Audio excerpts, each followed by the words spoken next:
தமிழக வெற்றிக் கழக மாநாட்டில் தாவேகாவுடைய பொதுச் செயலாளர் என் ஆனந்த், துணை பொதுச் செயலாளர் சிடிஆர் நிர்மல்குமார், அவரை தொடர்ந்து புதிதாக பொதுச் செயலாளர்கள் ஒருவராக இணைந்திருக்கக்கூடிய திரு அருண்ராஜ் உள்ளிட்டோர் உரையாற்றி வருகிறார்கள்.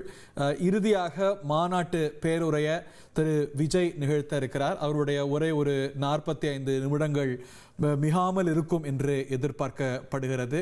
இந்த மாநாட்டில் புதிய பாடல் ஒன்று வெளியிடப்பட்டிருக்கிறது. இந்த மாநாட்டுடைய தீமாகவே 1967-77 போல ஒரு அரசியல் மாற்றம் என்பது தான் இந்த மாநாட்டுடைய தீமாக இடம்பெற்றிருக்கிறது. இந்த மாநாட்டுக்கு வந்தவுடனே ஒரு 300 மீட்டர் தொலைவுக்கு ராம்வாக்கில் நடந்து போனார் விஜய். கடந்த மாநாடு போலவே இந்த மேடையில் யாரும் ஏறிடக்கூடாது அப்படிங்கிறதுக்காக கிரீஸெல்லாம் கொட்டி வைத்தாலும் கூட அதெல்லாம் அவருடைய தொண்டர்களுக்கு, ஆதரவாளர்களுக்கு தடையாக இல்லை. மேடையில் அவர்கள் எல்லாம் ஏறினாங்க, இந்த ரேம்ப் வாக் மேடையில் ஏறினாங்க, இந்த ரேம்பில் அப்படிங்கிறத பார்த்தோம். அதை தொடர்ந்து உரைகள் இடம்பெற்று வருகின்றன. இந்த கட்சியுடைய முன்னணி தலைவர்கள் உரையாற்றி வருகிறார்கள். இறுதியாக திரு விஜய் இந்த மாநாட்டில் விழா பேருரை ஆற்றுகிறார்.